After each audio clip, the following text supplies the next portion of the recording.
The views and opinions expressed on Beautiful Disasters are those of the panelists and not those of the Geeks Under the Influence Network, their sponsors, or anyone else involved. Also, there is going to be a lot of adult language used on this podcast, so please keep your little kitties away.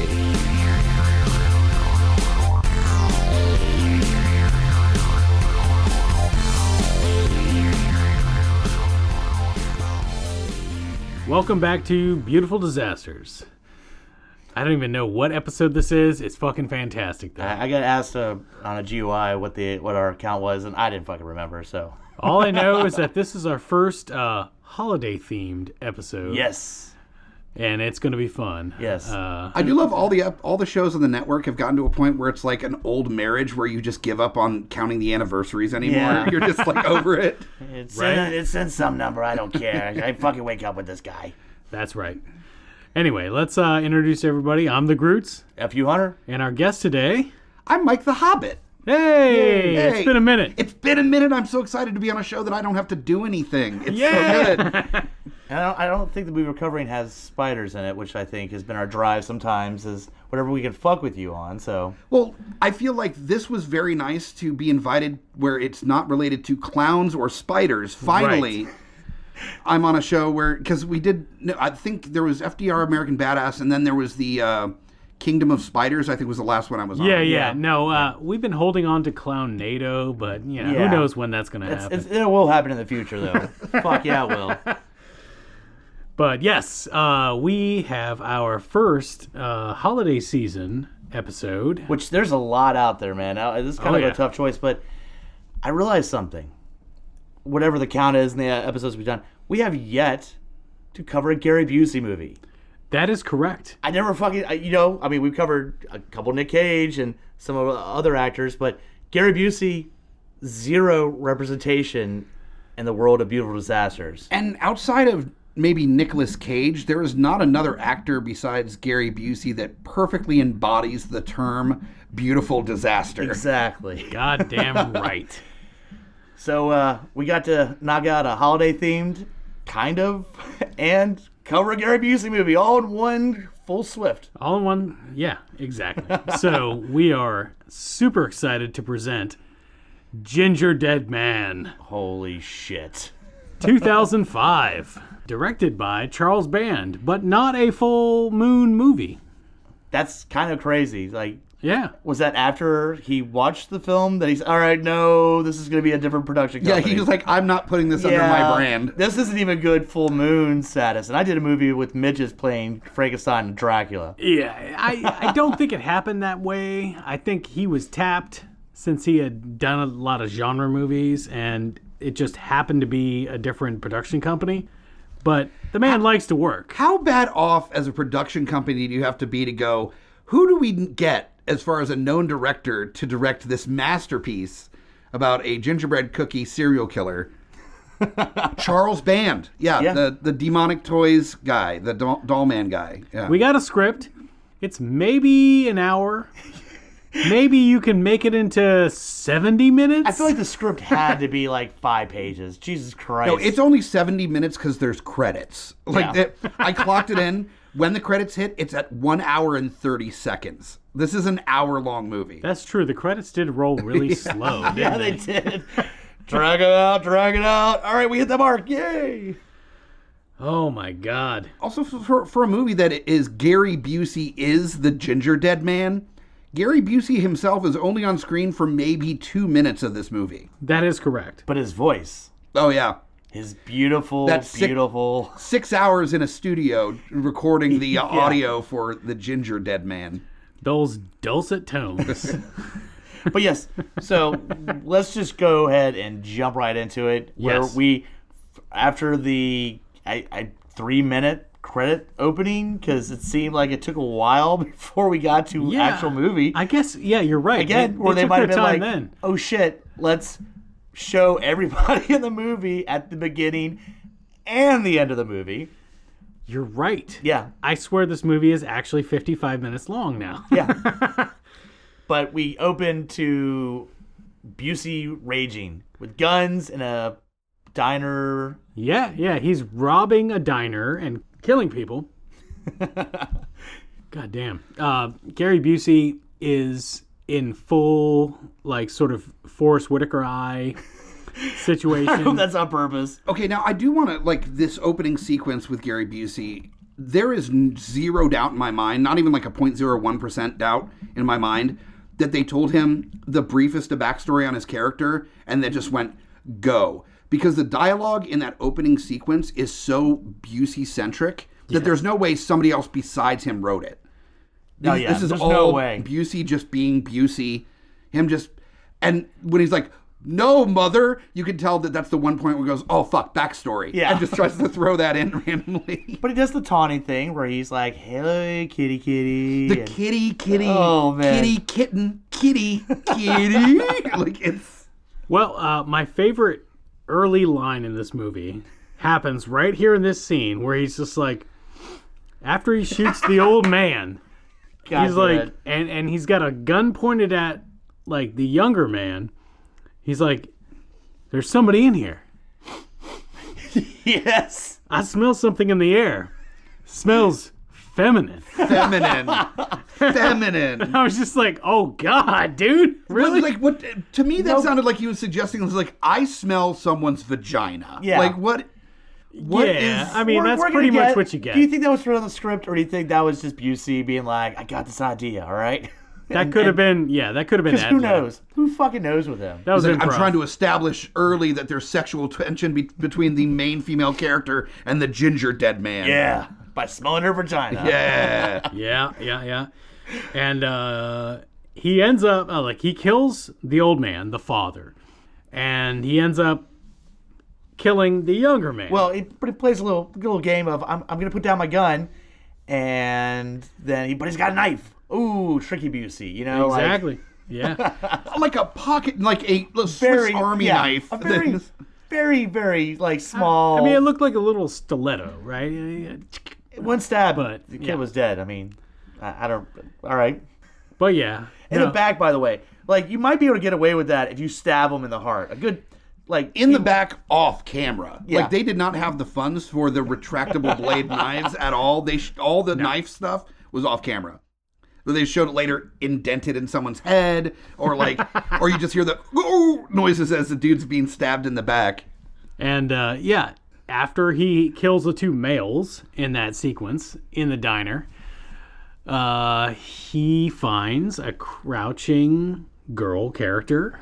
He sniffs her out, yes. He sniffs her out, yeah. He definitely picked up her scent, whatever. Like a bear in the woods. Yep. And he has a conversation with himself about how his mother always wanted him to finish things. Yeah. And you have to honor my mother. Yeah. And he doesn't kind of want to shoot her, but he kind of wants to shoot her. And was this where he was trying to put a Norman Bates kind of motivation into his character? I'm not sure. You know, that's probably way too high. Did he think this was level his Psycho? movie? Is that it's like, I haven't been in a horror movie and this is going to be my Psycho. But like, they were like, dude, no, it's not Psycho. It's not Psycho 2. It's not Psycho 3. I looked at the timeline as it works with actual Gary Busey, and I was like, well, how long after his serious motorcycle accident where it created a traumatic brain injury, where he had like 2% chance to live and he was pronounced dead, and that was 1988 and this is 2005, so it's way later, and I was like, oh well, I guess that doesn't really... Was it really 88? Yeah. So he did Point Break after that? Yeah, he did a lot of shit. Holy shit. Wow. I thought Point Break was prior to that. Well, I don't know the timeline. Yeah, now you're right. All right, maybe it was after Point Break. I think Point Break might have been before that. Okay. Yeah, because I think Point Break was prior to Speed, wasn't it? Yes. Yeah, so that would have been before 95. Okay. Yeah. Because Speed... Like we're breaking down, when did Busey get the head injury? All right. Exactly. But anyway... Show us on the brainometer. Yeah. He's back acting, and he's doing this. So... in any case, it's no pet court or whatever that he's in now. I'm sorry, what? Oh, it's on Prime. It's Gary Busey Pet Court or something where people come in with their pets. Yeah. And there's one where it was explained to me that there's one where the woman has a dog who is possessed by the spirit of her dead husband. So she wants the pet to have the rights of a human or something. And Busey makes these decisions? Yeah, he's the judge. He's a judge? He's the judge. All right. I know what I'm watching tonight. Yeah. Yeah, true. God damn. Oh, that sounds amazing. I mean, That's probably like the kind of reality TV Yeah. I need to be watching, actually. Busey is so distracting, by the way. I think we've talked about, the first 2 minutes of the movie. Yeah. And then we've just been talking about Busey because he just distracts us like that. So Well, he's that kind of guy. Yeah. He was kind of the selling point. Like I said, we had never covered him before. And That's true. in a movie called Gingerdead Man, yeah. Well, we are talking more about Busey than he had screen time or even like audio time on this movie. That's true. There is such a absolute disappointing amount of actual Gary Busey character in this movie based around a Gary Busey character. And I swear, going on, like when there's ADR for the fucking Gingerdead Man, it's not all him. I don't think. There's points where it doesn't sound like him. There are points that doesn't sound like him. There are definitely points where it's like, yep, that's him. They probably had it in the studio for one day, and he probably fucked up several of the lines. And they're like, all right, Gary, we need you to come back tomorrow just to maybe redo. And he said, Right? I'll be there. And then he never showed back up. And they went, can you? All right, who does their best Gary Busey impression? Because you're going to have to do these lines. And then like a Joe Dirt style janitor rolls up being like, oh, gingerbread. And they're like, cool, that works. Yeah, you're crazy. You sound fine. But so he fucks with the chick. Yes, and it's alluded that he shoots her, but she survives. Yeah. So it goes. And we are forwarded in the next scene to some years later. I don't know how long later. Yeah, I'm not really sure. Not really sure. And it's just like they kind of don't give you any kind of real timestamp. You find out a la newspaper on the wall that Gary Busey's character was caught and then executed. And he's going to be executed, yes. Yeah. I will say one thing. The actress playing the daughter is... Sarah is the character. Sarah. I just called her Pie Girl. She is Robin Sidney in real life. And I looked around, and she's been in a lot of schlock stuff. But she was the girl in FDR American Badass that squirted him with ketchup and mustard. No! What? That was her! Shit. It all comes full. Oh! Holy shit. Are you fucking serious? Yeah, no. Okay. She was the hot assistant to FDR that fucking like squirted his little tiny polio legs with ketchup and mustard. It was the hottest scene of the movie. It's good to know that she that Gingerdead Man was not like her be all end all. That was not her peak. That she was able to transition and move higher art. No. She's been in a lot of schlock. She's been in most of the Evil Bong movies and a lot of the... Shocking. Well, because I looked into Gingerdead Man and Evil Bong cross over in later sequels. Yes, they do. Yeah, which I didn't watch them. Isn't there not like 4 Gingerdead Mans now? There's at least 3. Yeah. Yeah, and there's a lot of Evil Bong movies. The titles I know is the second one is The Passion of the Crust. Wow. And then the third one, I cannot remember the name of it offhand, but it's also something equally some play on punny. Yeah. Jesus. Oh, wow. Yeah, no, that almost made me lose my lunch. Passion of the Crust. Yeah. Come to find out, Gary Busey's character, gets captured, gets executed. And I think there's something in Gary Busey's contract where his character has to die in most movies he's in. Because if you go through his film history, and it starts kind of with Buddy Holly, which we all knew before you even... Well, everybody knows that. But Predator 2, Lethal Weapon, fucking... what was the one I just brought up? Keanu Reeves surfing movie? Point Break. Thank you. Surviving the Game. Gary Busey has this thing where his character must die in almost every movie, and this is not one of his movies. It's like Ryan Reynolds showing abs, Gary Busey has to die. Pretty much, So he's the domestic Sean Bean, basically? Pretty much, yeah. Yep. Okay, all right. The only movie he didn't die in was the goddamn Chris Farley movie. Oh, Jesus. Black Sheep. Black Sheep. Yes. Oh, okay. All right. And he should have done Now, that one. the years later when we fast forward to the family's bakery that they have.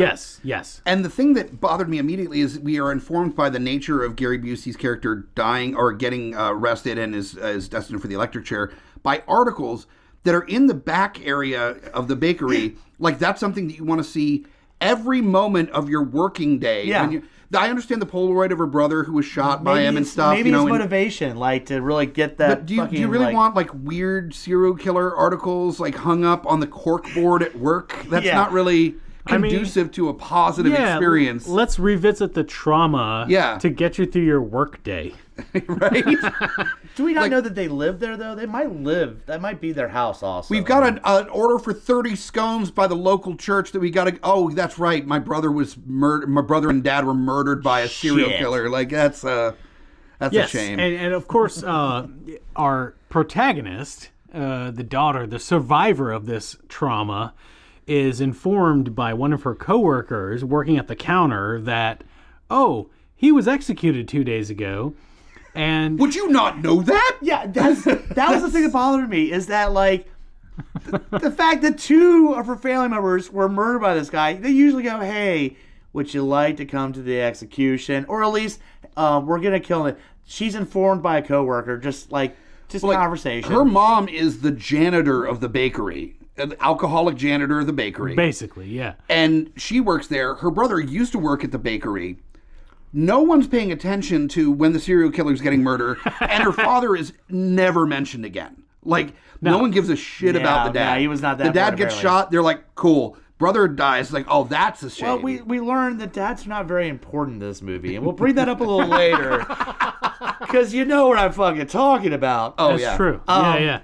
But plus, we're talking about a bakery. When you talk about having, posting newspaper articles, who literally receives just a random box of gingerbread seasoning from a person in a cloak, and they go, yeah, that makes sense. Okay. No. Okay, first off, Let's get into this. Yes. it's mentioned, that must be the gingerbread seasonings. Like, that was something that was expected. So the cloaked character looked at their agenda for deliveries and went, oh, this is my moment, gingerbread seasoning. I'm assuming, it wasn't alluded to very well, the ashes of the serial killer were mixed in because they made sure to make a point that he was cremated. He was cremated and delivered to his mother. To his mother. Yeah. 2 days later. I think you're supposed to expect that the cloaked person is The mother. The mother. Yeah. Gotta be. But again, would you not be a little weirded out if you received a package and as you open the door, or once you pick it up, the person that dropped it off is running in a cloak away from you? I would be a little hesitant to maybe open it up. I don't know. Well, no, it was actually called LARPer Delivery Service was who did all their deliveries. So they dressed like wood elves. Can you request that on Amazon? Can Yes. you if my driver could put on a black cloak and then knock at the door and then just run away as quickly as possible. Yeah, if they could park like a half block away from my house. When I murder Jeff Bezos and take all his power, I will make that. Don't put your angry GUI on our beautiful disasters. All right, you hold that. You hold it's that like in. the You hold that Highlander. in. It's like the Highlander is that you decapitate him and then you steal all his power. there you go. You steal all his billions. I'm Jeff Bezos now. Yeah. I made the mistake of mentioning Amazon, and I just brought it back out. Fuck that guy. All right. Tainting our podcast with this Jeff Bezos anger. No. It's disconcerting to see, cloaked figure running away from you. I would think so. That's I kind of want to I do would that call for fun customer now. service. I'd be right. like, what? What is this? Oh, so Well, that's just Dave. He's a little different. So they don't think anything of it. By the way, very lax policies across the board between the newspaper articles, receiving random boxes from cloaked strangers, or, in this next one, literally having someone cut their hand, and as we watched their blood drip into the gingerbread seasoning, and they think nothing of human blood getting mixed into what they're going to serve. Well, not only is people? it in the dough, Yeah. but it gets put into the mixer, It is visible for a while. He's visible. Yeah, but that's what I'm saying. Visible. He's holding his cut hand over the seasoning, and like you can see it's dripping into it. And at no time they go, "Could you move your hand? I don't know, 2 inches away from what we serve to customers." He cuts his hand away from the mix and then goes over to the mix to drip it in. So, and also the thought process of mom to resurrect her dead son is to look at their deliveries to make sure that there's time for gingerbread to be delivered. Right. Or a mix to be delivered. Switch it out. Yes. In a cloak. Assume they're going to cut themselves because they're terrible at what they do. Yeah.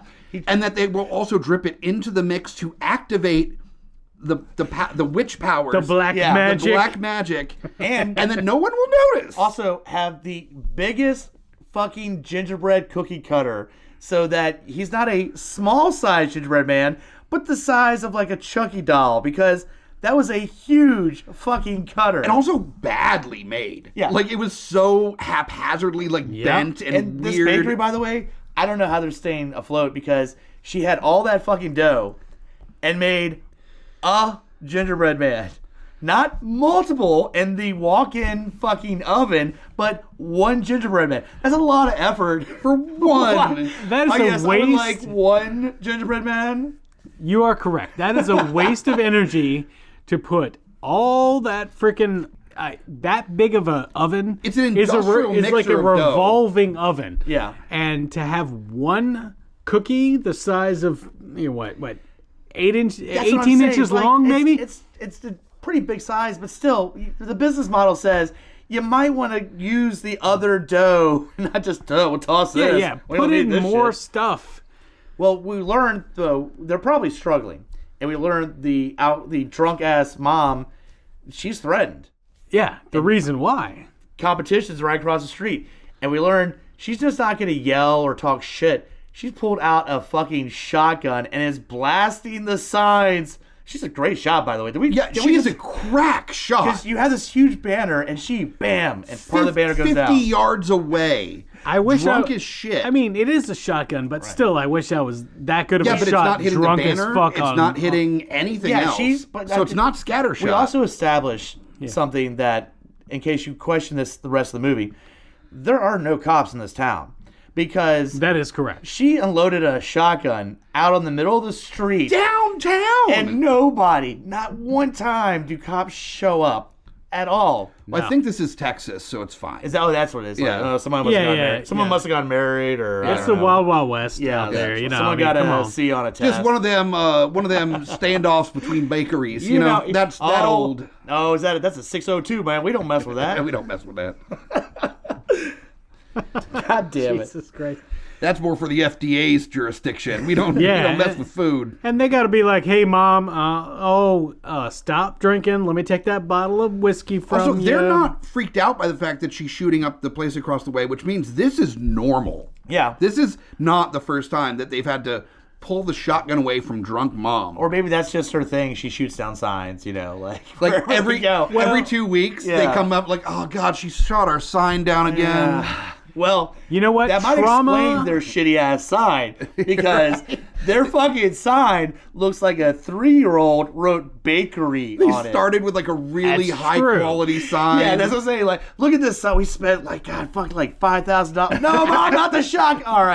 All right, let's just write something on there. A collage of all the signs as they slowly degrade in quality after they're just tired of spending all the money on these signs that are getting shot down. I'm just saying the trauma of losing a spouse and a child can do weird things. Apparently and maybe so. she's a drunk that likes a shotgun a lot.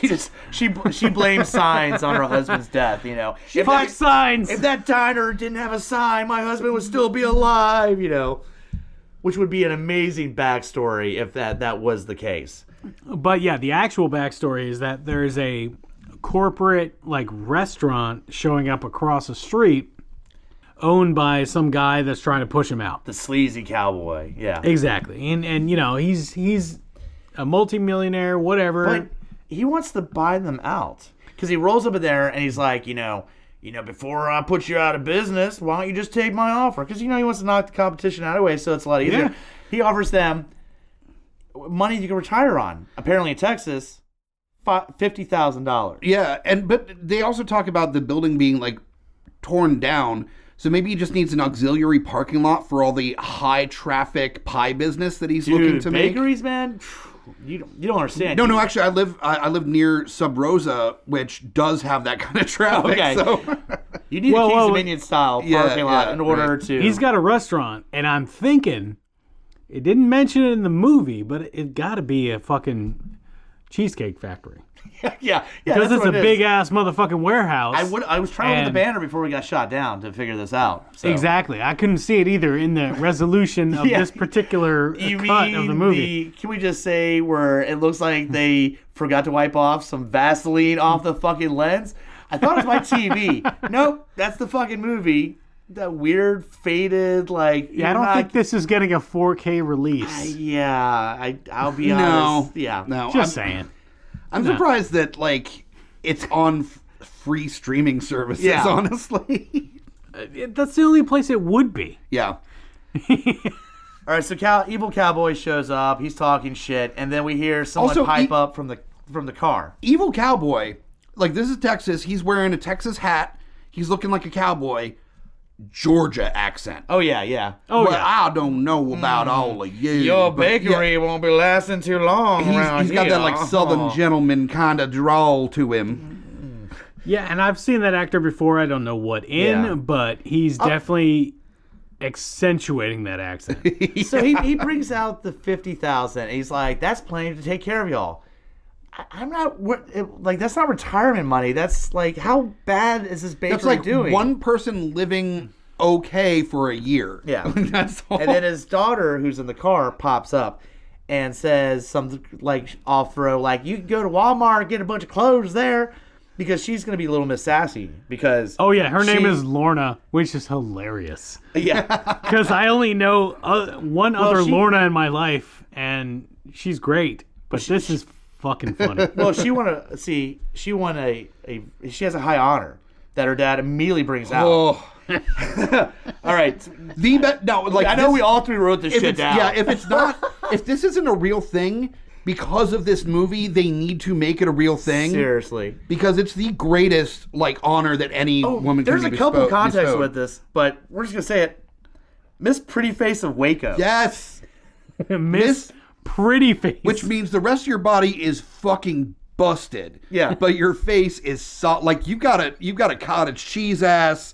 You've got a weird little arm. Like the rest of your body is Mrs. Pretty Face. You don't need to have legs. Plus, it's from Waco. Just to throw that out there too, like, You've got. When you think of Waco, think of pretty faces. You've got a hunchback. Like, none of that matters.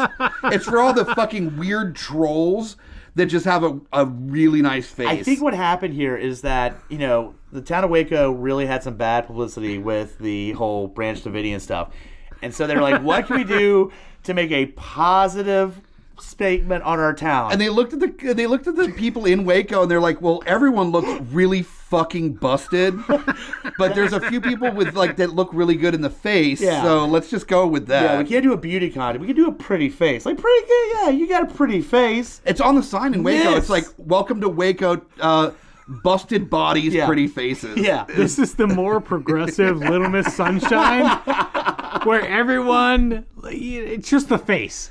It's just the face. Maybe it's actually is progressive, and they're just really body positive, where it's just doesn't matter what shape or form your body is in, as long as you just that glowing smile makes it worth it. It's just really. Can I just bring up? I'm having more fun talking about this movie than the movie had at any fucking point. Also, we're approaching 30 minutes, and it's not like we're losing time. No. At 30 minutes into the movie, there's been no Gingerdead Man. Yeah.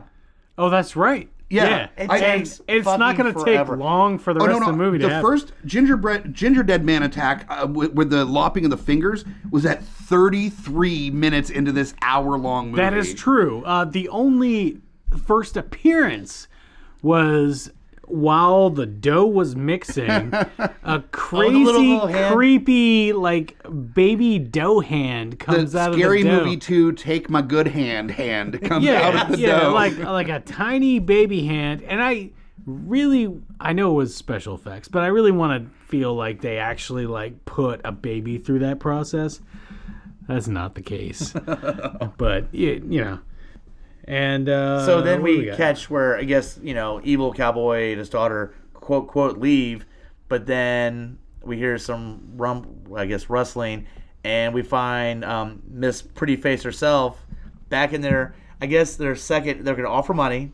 Yeah. The next plot was, if we don't offer money, put a giant rat in the bakery while it's closed. One rat. One rat. While it's closed. Which actually led to one of the funniest girl fights of all time. And I was going to say, and then the daughter, the pie girl herself, fucking finds Pretty Face, and again... We are just calling her Pretty Face from now on, right? Yeah, absolutely. Okay. All right. But that money you would spend maybe to choreograph a fight and like you throw your hand here. That's true. Why spend that money when just say slap the shit out of each other over and over again and throw pies? Because they're just winging it in this fight between them. Yeah, there's no combat. Yeah, it's just slappy and it's funny. Yeah. You do get like a pie in the face moment in this movie, which does suggest, like, well, every other frame of this movie, that they know that this is garbage. Like, they're not trying to make a real That was movie. the start to the fight. And, of course, the beauty queen was like, I can't believe you did this. And the fight starts. But I'm just saying that worrying about actor safety and making sure things look realistic, why mess with that? Just say, all right, just go at it, slap the shit out of each other over and over again, have pies, end of scene. There you go. But that scene ends with them rolling in, like, into an electrical, like, box Which or you something. don't need. You've already established his little hand coming up and stuff like that, and then all of a sudden it's like, well, just in case he wasn't created, electricity made Frankenstein. Yup. There you go. So let's go back to the mom's plan for resurrecting her dead son. Yes. To break down like the entire progression of, so son dies, ashes sent, mix the ashes in with gingerbread mix. Check. She knew all this was going to happen. Dress in weird LARPer cloak, drop it off on the back of the store. That's true. Hope somebody cuts the fuck out of themselves and then just pours blood onto the mix. And just, again, doesn't acknowledge blood shouldn't be in the stuff we're making for people. Yeah. Then hopefully they don't cut it into, I don't know, like a panel wall for a gingerbread house, because then it's just like a weird, like, a square rectangle square attacking people. Hopefully something with legs.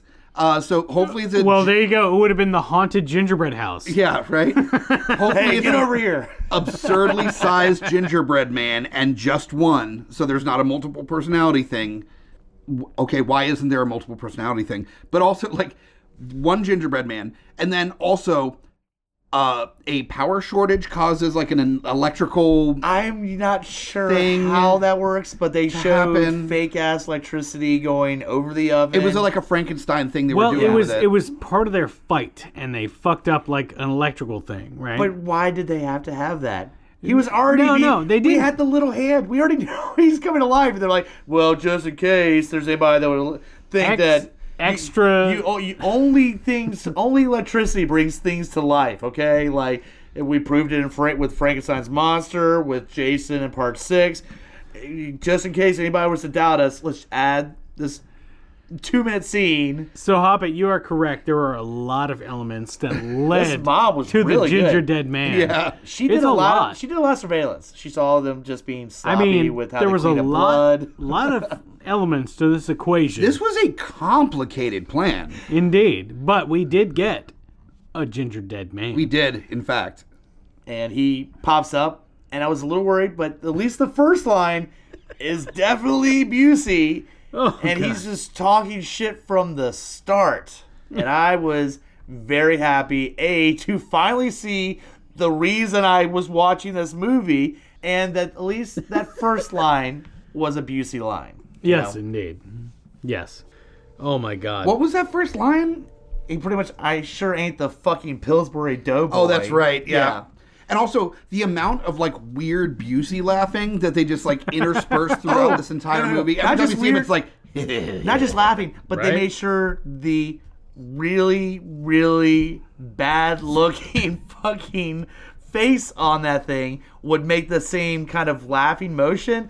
So yeah, you get Busey laughing and really bad looking effects. Yes. this is a hand puppet. Like the rest of the movie really is. Yeah. is just a weird.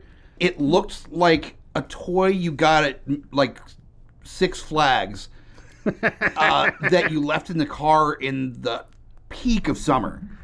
And that it was melted? Like, it was like really bad, made in China, like shittily put together. That started just melting a little bit and turned into this weird, fucking horrifying nightmare puppet. And that was the animatronic Yeah. they used. Yeah. No, I feel you. And then So- I guess he scurries off.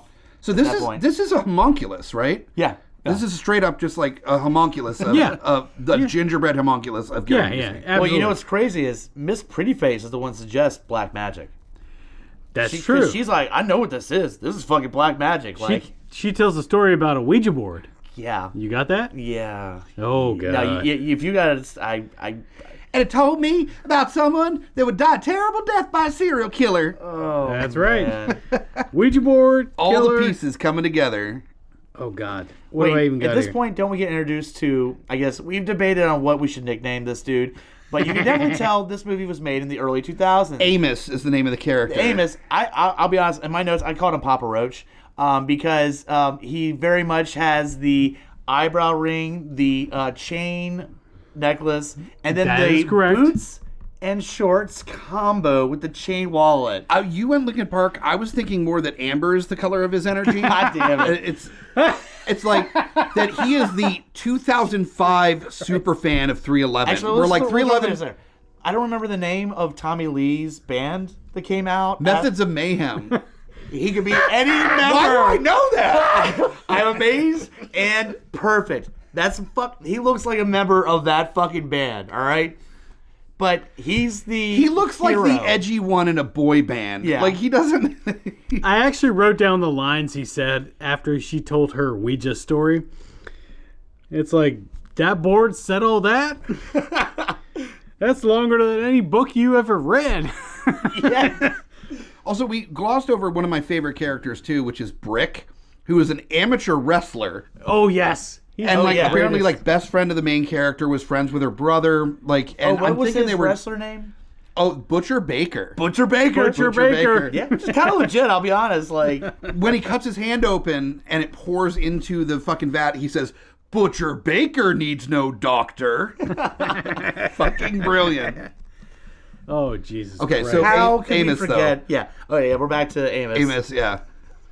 Mayhem. There's a line about talking about going postal, and I think that was about... Oh, it was sent, I guess, like, they must have sent this here. He's like, talk about going postal. Like, it's Yeah. a very terrible dad joke thing. Oh, God. Sort of, the one thing I like that he said, we got a homicidal baked good coming after us. Like, yeah, Woof. He also dad jokes hard, which of course I appreciate. Yes. Where he said, "Yeah, let's capture the little dude. We can put him on like Leno and like Letterman, and like make some serious dough. Oh, cookie dough, get it? But yeah, he realizes that he said dough and then brings it to everybody's attention how funny he was. Yeah. Just to make the dad part so really stick. Yeah. Yeah. Then we cut to, I guess, Gingerdead Man scurries off, and then the next time we see him, he's somewhere else at this giant fucking bakery. By the way, it's Yeah, where shit can happen in back one room where what is shit can happen to one huge. person, and people in another part of the bakery will not hear shit, or car accidents or things of that sort. This building is fucking huge. But the mom came back because, well, she forgot one of the many areas of where her liquor bottles are hidden. And she grabs these. She's got, obviously, in case you weren't sure, she's a drunk. She stops back to the bakery to get that.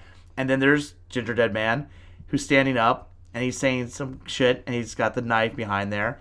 And she keeps slowly walking over to him. Oh, you know what's going to happen. Yeah, but to the point of like, I can't understand what it is unless I get as close as possible to it. And next thing you know, whoop, there goes a fucking finger. Well, it's only because she gave him the Pillsbury Doughboy tummy. And he responds touch. with like, "Do you like lady fingers?" And then cuts her fingers off. Fucking awesome. I mean, it had to happen. It had to happen. I mean, that Pillsbury Doughboy had been the fucking what?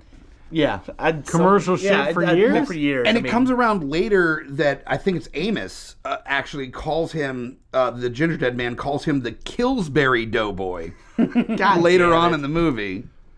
Then we get a point where Miss Pretty Face is accusing Pie Girl of actually creating Gingerdead Man for some reason. I'm not sure where this came in, like a third plot where she's like, how do I know? He recognized you. How do I know you didn't create him? Yeah.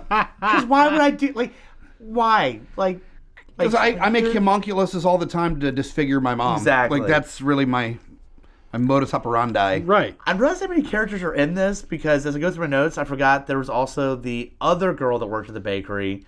Right. Who was only briefly in one of the opening scenes, right. Then comes back to discover drunk mom hunched over holding her bleeding hand to go help, and then Gingerdead Man, fucking massive strength, because dude fucking lifts a fucking frying pan, and I can't, did he jump up and hit her with it, or was she just strategically placed where he hit her? Because you used to see him holding the frying pan, and then she's knocked the fuck out. I don't know. All I know is that he covers her with icing and sprinkles. Yeah. And then puts 2 cherries on her sweet little frosting covered nips. Yep. And that's close as we get to nudity in this movie, by the way. Cherry for nips. For a band movie, I mean, I thought we were going to see tits at some point. Well, it's not a full moon movie. Let's be clear. And that's why. That's the only reason, maybe. He's like, if it's not full moon, I don't show tits. They were like, we're trying to go for a PG here. Nice, really nice Christmas classic for the kids. Nice PG-13. However, apparently the fucking Gingerdead Man, little as he is able to kill outside of the bakery because holy shit, the dad, evil cowboy, the evil dad cowboy that is opening the shit across the street, he kills his ass. What the fuck? Yeah, well, because he gets out of the car, and then all of a sudden you hear the car revving, and I was like, all right, how are they going to explain this? Oh, they explain it. Sort of. They explain that he has a rolling pin for the accelerator, but again, has he fucking reached the steering wheel? No clue. Yeah. How's he see? But, well, dude. And by the way, hey, cowboy, guess what? You can move away from the car. I know it's your car and there's some loyalty to it, but he just stands there directly in front, and the car just plows right into him. Also, at the same time that you got killed by somebody that couldn't even see over the steering wheel, dude. Come on. At the same time that he doesn't know how to go either left or right to not be run over by his own car, in a Anton Yelkin kind of tragedy. Oh man. Yeah. Damn. Okay, that's a little too dark. In the meantime, there is this collection of characters in the bakery that it's out of power. There's lots of nooks and crannies for this little Gingerdead Man to be hanging out in, and they don't think to leave at any point. No, that's just what he would want them to do. I think that's kind of what they always say, like, we're not leaving, we're going to take the battle to him. And it's like, you don't even try to leave. Like, he cut the phone line, as every killer does. That's the first thing you do. And then the Miss Pretty Face has a cell phone that I guess dies, but before it dies, that's how her dad shows up, is she calls him instead of calling the cops. There's no attempt to leave the building, call the cops. Also, if you're a crazed supernatural gingerbread killer, do you take the time to cut the phone lines in an era where cell phones are readily available? Or do you think, like, you know what, they're only one's going to have a cell phone, and it's the dit, so she probably didn't charge it. Yeah. There's a lot of assumptions made in this movie. It's true. And also, the Gingerdead Man is less than 2 feet tall. Yeah. Okay, let's just put that out there. He's less than 2 feet tall. You can outrun him. I'll even throw this out forever. Here. Again, we're talking about the size of the bakery because a car slams into it. Nobody notices till Miss Prettyface goes outside and discovers her dead dad. But I'm just saying, you literally have a car slam into it, brick wall. No, I mean, foundation's great. I mean, it's a sturdy building. And then, holy shit. There. Well, hold on. You get to the Miss Prettyface discovering her dead dad, but she keeps shaking him like he's obviously dead. Eyes wide open, blood coming out. And she's like, hey, Dad, wake up. Wake up, Dad. She keeps shaking him. And at some point, then she puts 2 and 2 together as the car and the wall would equal dead dad. And then, holy shit. She goes, well, if he's dead, I mean, it's up for the taking. And literally fucking steals his goddamn ring from his finger. Why? What was that scene about? Please? Also, right after she finds out that her dad is dead, she runs back inside and she comes face to face with the Gingerdead Man, who then slashes her face. Yes. Makes a tiniest mention about her father being dead. Dad's dead.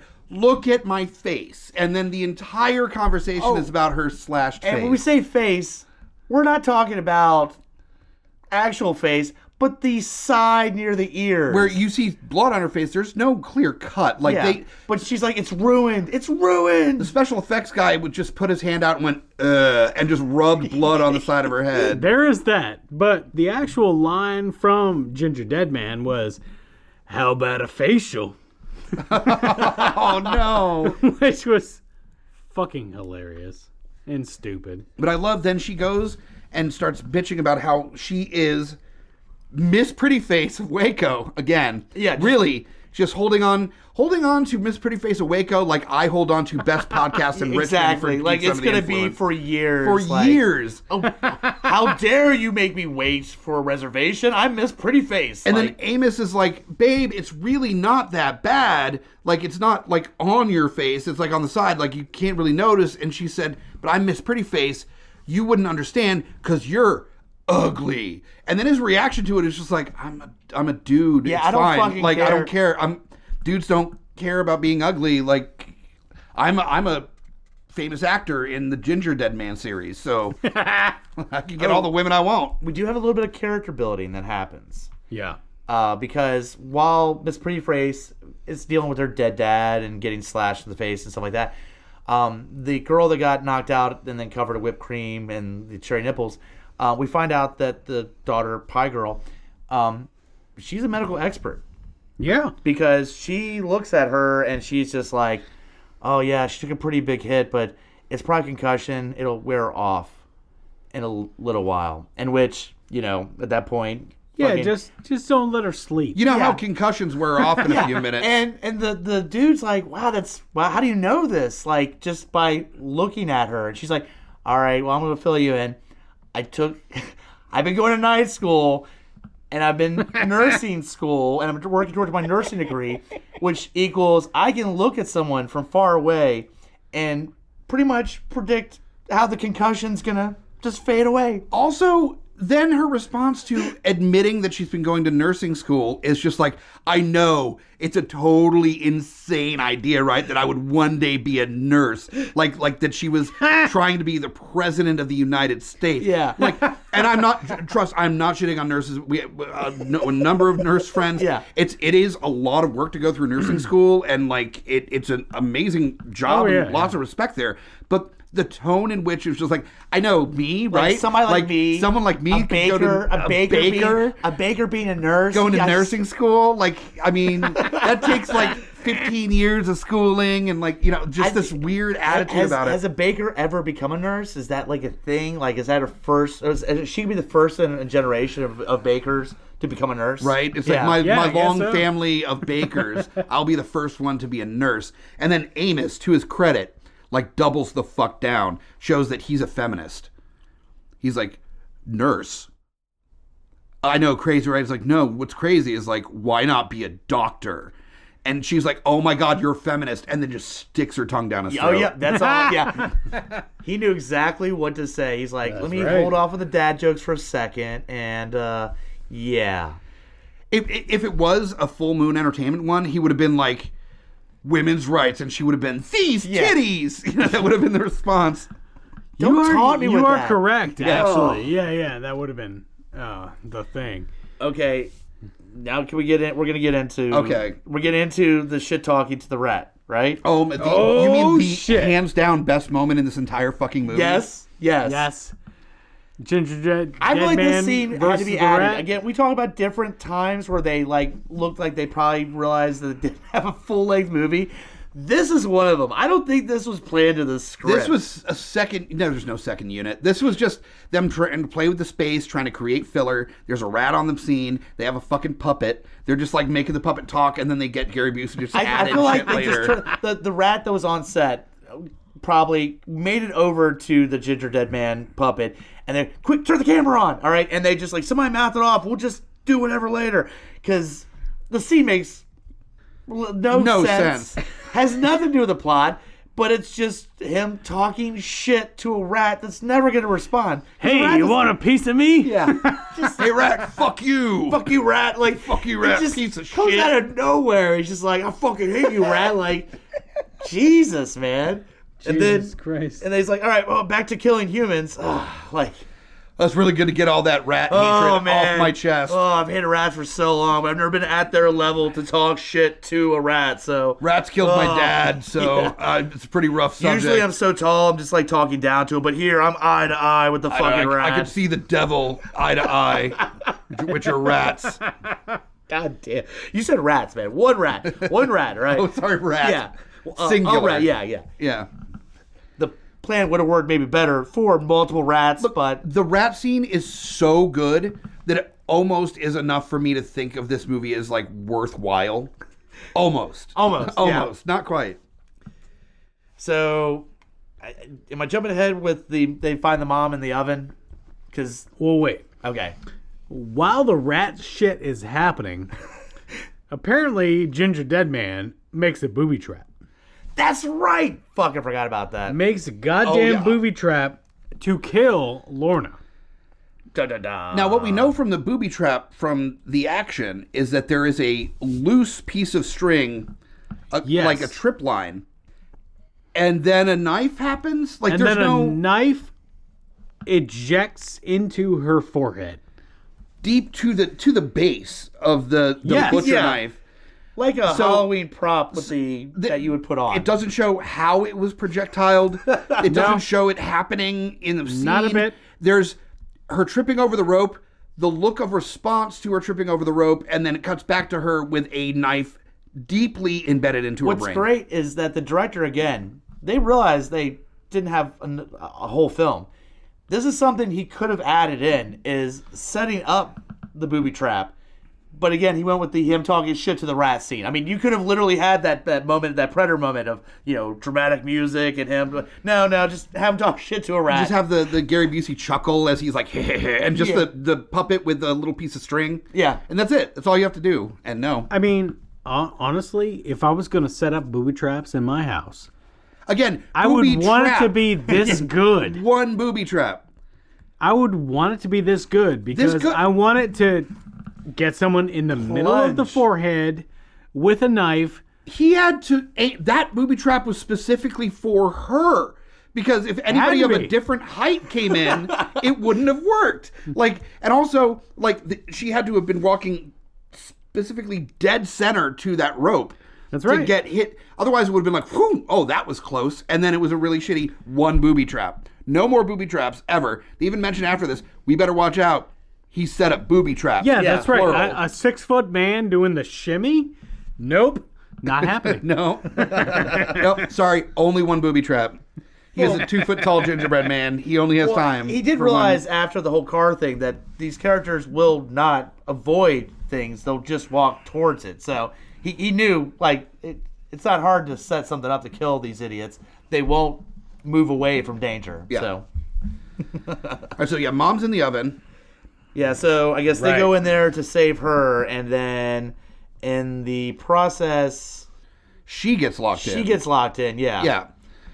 And then Amos and Gingerdead Man have a little squabble Right? that ends up with him being tries to shoot Gingerdead Man, right? Yeah. It's a terrible shot. Which also, like, at one point he does go out to his car and gets out his case that he keeps his gun in. And there's a moment when he does that where I go, you know what? It's actually nice in a horror movie to see a responsible gun owner I was thinking, that, like, in keeps Texas, too. In Texas, it keeps it in like a locked case. It takes a minute. He literally has to unlock the case to get the gun out. And I'm like, that's really cool. And then that's followed by him pulling his waistband open and shoving it between his pants and the belt in the back of his pants, like a rodeo gangster. Yeah. Also, So it goes. I know she was incapacitated and her hands all fucked up, but you know what? As he's missing, he should have fucking thrown the fucking gun to the mom, who we learned earlier in the movie is a fucking excellent shot. Crack shot. No trigger finger anymore. Oh, You're right. You are They right. thought about it. oh, you got me. You are right. Well done. Good job, Charles Band, Yeah. keeping that all figured out. Yeah. So things look pretty bad for Pie Girl and Amos, and then Things are looking bad for Pie Girl. What will they happens? do? Brick the wrestler fucking shows up. Goddamn right. And he proceeds to eat. Yeah, pin him down. No, first off, that happens. But what happens is Amos shoots off the lock on the oven. Oh yeah, Yes. that's The right. weird Okay. padlock on the oven, which is not a thing. Then he's about to kill everybody, and Gingerdead Man says, "It's all over but the crying." God damn it. and then jumps in Wrestler Brick, that delivers right. one of the greatest lines in this entire fucking movie. "Now it's time to meet your maker. Prepare to face the Butcher Baker. For tonight, your ass is toast." That is kind of amazing. I'll be honest. Yeah. And he does follow that up with, "Eat me, bitch." To which, And then He eats. and then swallows the fucking homunculus serial killer gingerbread goblin. He burps. hold on. I was thinking about this though, because as he's eating the Gingerdead Man, there's obvious blood that's shooting out of him, right? Yeah. Guess what though? That's Brick's blood from earlier. That's his own blood. Yeah. Oh. So it's not as gross because it's just his own blood. Yeah. It's like, I know my brand. Oh, I taste myself. And what does he say right after he eats? Oh, classic 2005 Yes. commercial line. Yes. God milk. Yeah. But the fact that he was like, the only thing I can do, it is a gingerbread man, is eat him. Not rip out its throat, tear off its head with my teeth, and then spit it out. I have to eat. Yeah. And then also rub my throat as I allow this giant piece of 2-foot-tall gingerbread man head We saw to like Hungry. enter Look. into my body. He went to stop his friends from being murdered, but he also had a bit of a tummy ache and needed to eat. All right. He had just how do you been- do both? He How had do you just do been to both? a wrestling match. He Yeah. was hungry. That's what I'm saying. Like, how do you save your friends, but you're also getting a little lightheaded? You A little need to get, peckish. Yeah. Just swallow them. Swallow it up. Oh, Jesus. And then this is again where I feel like they went, oh shit, we still need to have a full-length movie. What do we Right. do? Oh wait, let's just have Brick get possessed. Possessed. He turns into straight up a deadite from Evil And Dead. I would say this is the best thing I can say about this movie, is they did a very good job of stealing from Evil Dead 2 because yeah. For Brick's Brick makeup. looks a lot like fucking Ash and being possessed from Evil Dead 2. That is true. Uncanny how they did that.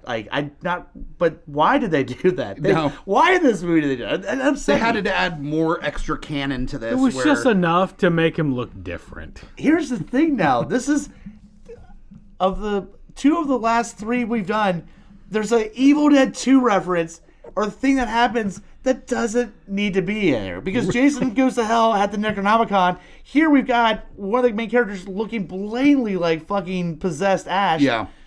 What the fuck is going on here? So they fight evil deadite Brick. Yes. He has a line. Oh. You got it? Oh, well, if I have talking about one. the same line because I just Get it. fucking referenced this shit. Get it. But then he says, "Give me some sugar, baby." Oh. Yes. You know? Yes. After that, then he goes full on Willy Wonka and says, "The Candyman can." God damn it. Oh, I was talking about it's not over yet. Not by a long shot. But that was early. But here's the thing. The makeup looked really good at first, but apparently they only had that one shot because later there's an action sequences where he's in the light a little bit more and it doesn't look as impressive. And now it looks like he just tried to be a raccoon because they just drew black around the eyes. Like when they first show him being possessed, I was like, that looks good. Again, I think they cut it and they're like, all right, good, you're good. And like, oh, we need to do another sequence. Here, does anybody have any black makeup we can just put around the eyes? Right. Because it doesn't look like the same quality of makeup when he's fighting. Jesus. And they throw him into the fucking oven and they bake him to death. Well, they shoot him a bunch first, and that doesn't really do a whole lot. So they decide to throw him into the oven and bake him for 45 minutes at 450 to death. To death. Nothing to try to see, can we get him unpossessed and save our friend who literally saved our lives not but 4 minutes earlier. My personal favorite character outside of Gingerbread Gary Busey. He had some of the best lines. The Butcher Baker stuff was just fucking killing me. Oh, dude, But they never made an attempt to try to figure. They're just like, throw him in the oven. We gotta kill him. And you see Butcher Baker's fucking through the oven about to die. I'm like, wow, you didn't really try at all. Didn't try to exorcise the demons. Nothing. I mean, Well, he's possessed. Fuck him. Fuck it, Brick. You're not a love interest, so it's fine. Just shoved him in there. It was your blood to start this shit. I know there's sequels to this movie. How are there not wrestling sequences with this character? Some backstory right? is like, you're the reason why we're constantly hammered by the fucking the health. Yeah. Stop bleeding on the food. You're bleeding and everything, man, all the time. This is 3 years of you bleeding into stuff. Jesus. Oh my God. It's remember 2 years ago when I said you're gonna end up summoning a homunculus demon in this bakery if you don't stop bleeding and stuff. First things, wash your hands. Second thing, stop bleeding on all the product. All right, again, this is why the bakery is going out of business, man. Right? That's right. I'm sorry, but if I bought a fucking cookie and there's human blood on it, I'm not eating that cookie. Sorry. Well, I don't care if I've gone to a wrestling match and I'm really, really... It could be red food coloring. You'll never know. That's true. So, all right. happy-ish ending. Yes. The very last scene is them happy outside the bakery. It's busy. And Sarah's clearly with one of the members of 311. Yep. Yes, Yeah, of course. And for some reason, a woman's just like, look at her. She looks so radiant or something that she's fine. Yep. Just to make sure. And then there's And you got some nurses. It's nurses or nuns or whatever. Hell, hey. Nurse nuns. There nurse are nuns? Sure. somebody brought over these cookies. Yeah. And they open it up and it's from the mother. It's a new batch. Yeah. Little gingerbread man. That looked like just really shitty, inedible gingerbread men to start, but then there's a frame change, and it's got fucking googly eyes. Yeah, googly eyes. And they're like, oh, you're in trouble now. Michael's dollar for a bag of 200, self-adhesive, fucking making my own ornaments with my 4-year-olds for Christmas, googly eyes. Yep. Yes. So there's something I want to address about that and the rest of the movie. How the fuck is a goddamn piece of cookie gonna actually hurt anybody? It's not. You're thinking way too much. It's All not. right? I'm sorry. And here's the thing is, you have to take that and just not think about it with this movie. And just the same way, the movie I would pair this with, it's the same deal. All right? Which is where we're going right now. So I guess I'll just throw it out there, because if it bothers you, why, there's no way a cookie can do this. Well, I'm going to reference, there's no way a snowman can do this, because I would pair this with motherfucking Jack Frost. Careful. There is a Michael Keaton family movie. I'm not talking about that shit. No. That's also a piece of shit. I'm talking about the serial killer snowman one with some amazing fucking lines and kills dumb people who can't fend off a snowman. Also, a bunch of people you don't recognize, and Shannon Elizabeth. So that is definitely, I would totally pair Jack Frost with this movie.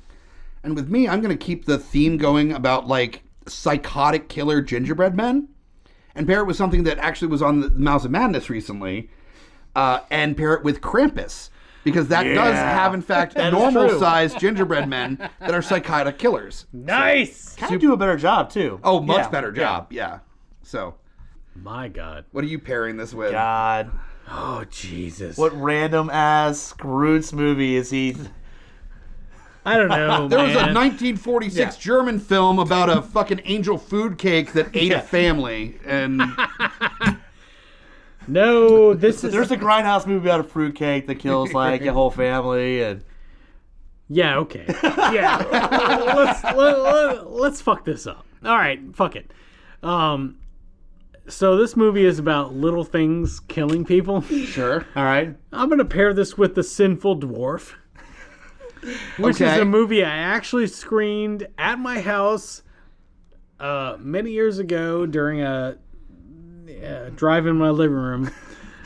And this movie is about a fucking tiny dude that is a terrible fucking serial killer.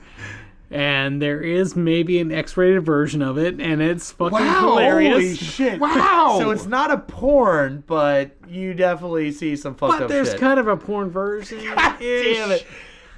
How do we go from Gingerdead Man to a suggesting, let's pair this up with a porn? Fuck it. The fucking sinful dwarf needs to be seen by more people. That's what I'm saying. After seeing the Gingerdead Man, if somebody was like, there's a rated X version of the Gingerdead Man, I'd be like, that's horrifying. Do you have it? Yeah. Can I borrow it? Yeah.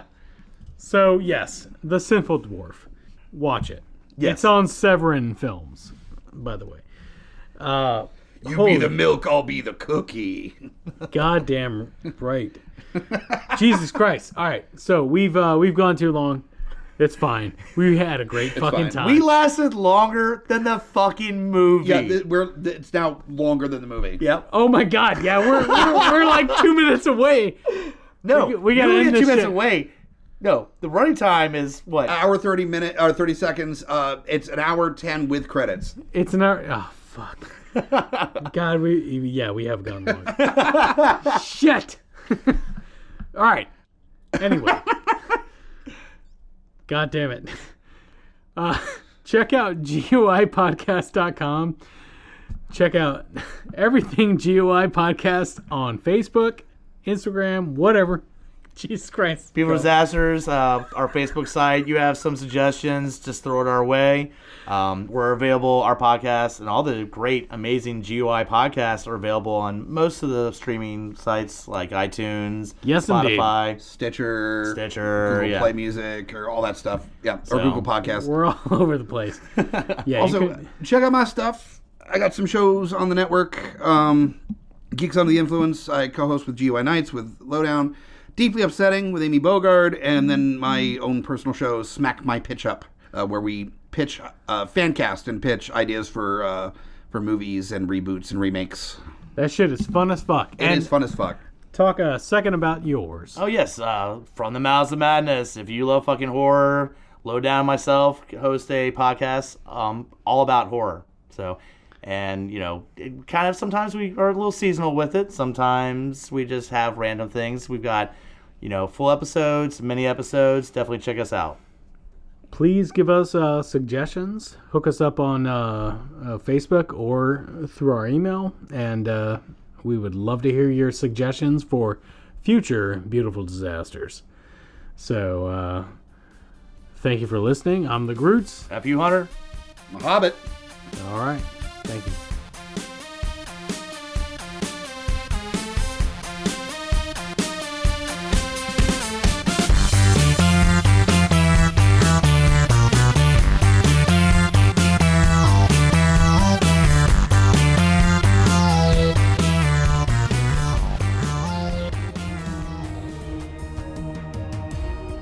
Coming straight from the mouths of madness, I'm Lowdown. I'm F.U. Hunter. Do you love horror? We fucking do. So this is a podcast dedicated to all things in cinematic horror. We're talking movies, television, composers, special effects artists. We're gonna fucking cover it. So if you love horror, embrace the madness. In a world ravaged by movie studios that keep rehashing the same things, only one podcaster has the guts to make it even worse.